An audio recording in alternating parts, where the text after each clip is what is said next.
Ja, det er Lise. Ja, godmorgen, Lise. Det er Claus her. Claus? Ja, for helvede. Claus Hort.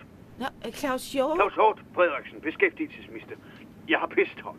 Nå, ja, Jeg kan se i mine papirer, at du blev arbejdsløs for 7 minutter og 35 sekunder siden, Lise. Ja, min kontrakt er nemlig lige udløbet. Hvordan ved du det? Det er mig, der styrer Danmark, Lise.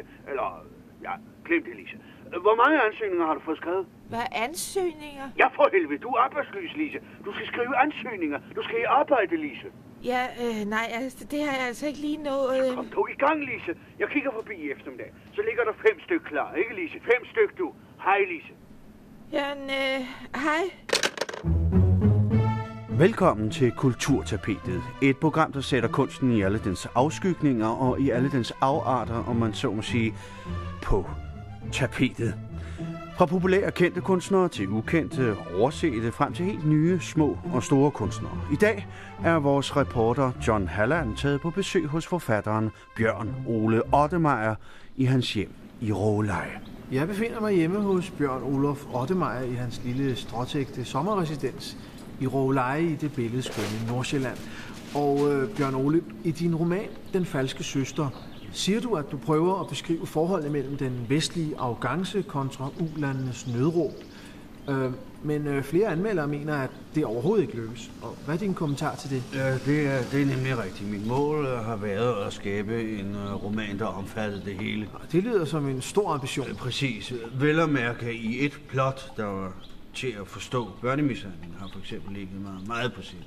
Men det mærker man jo slet ikke i bogen. Nej, og godt det samme, men på et symbolsk plan mener jeg selv, at det er lidt af et scoop at tænke de 2 bipersoner, Alice og Johan, at de er Twin Towers. Det var en forfærdelig katastrofe, og som forfatter... Men undskyld, men jeg tror du, der er nogen, der fatter den pointe? Jeg gjorde i hvert fald. Tørklædedebatten er et godt eksempel på den form for manipulation, vi ser fra mediernes side. Jeg forstår overhovedet ikke, Jeg er rigtig glad for, at du stiller det spørgsmål. Hvad for et spørgsmål?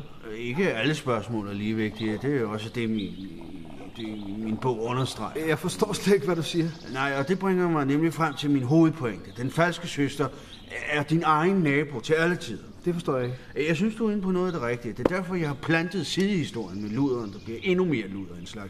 En slags dobbeltluder, kan man sige. Og det billede kan jeg godt lide. Det er en metafor på krisen i Mellemøsten, som jeg også påpegede i min kronik i Politikken forleden. Jeg har svært ved helt at forstå sammenhængen mellem krisen i Mellemøsten og så... Nej, nemlig derfor mener jeg, at den falske søster kommer på det helt rigtige tidspunkt. Men jeg tror altså ikke, der er mange læsere, der vil forstå det, du siger. Kan Palæstina overhovedet skrives ind i denne sammenhæng?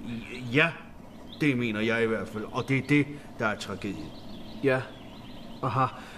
Okay, men tak for snakken. Tak til Bjørn Olof Ottemeier, og mit navn er John Halland, og tilbage til studiet. Vi tager på endnu et kunstnerbesøg i næste uges Kulturtapet, og husk, at kunst skal ses på væggene, eller i et rum, eller også ude i det fri. Mit navn er Ulrik Fjesing. Tak for i dag. Ja, nu kommer jeg. Ja.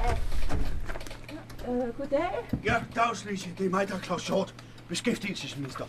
Vi talte i telefon sammen tidligere i dag. Jeg har pissetravlt. Nå, ja, goddag. Ja, dags, Lise. Nå, må jeg se dem? Jeg se hvad? Ansøgningerne for helvede. Du skal i arbejde. Kom nu ind i kampen, Lise. Du har været arbejdsløs i 3 timer og 53 minutter nu. Ansøgninger, 5 stykker. Hvor fanden er de, Lise? Nå ja, det er rigtigt, men jeg har altså ikke fået skrevet noget. Det er ked af. Det haster det så meget. Ja, for helvede, Lise. Du skal tilbage til arbejdsmarkedet inden frokost i morgen. Koste hvad det vil. Så altså ansøgninger, Lise. 15 styk ligger klar inden 4:00 i nat. Ja, men det har jeg altså ikke tid til. Inden 4:00 i nat, Lise. Det er mig, der er Claus Hjort. Jeg har pissetravlt.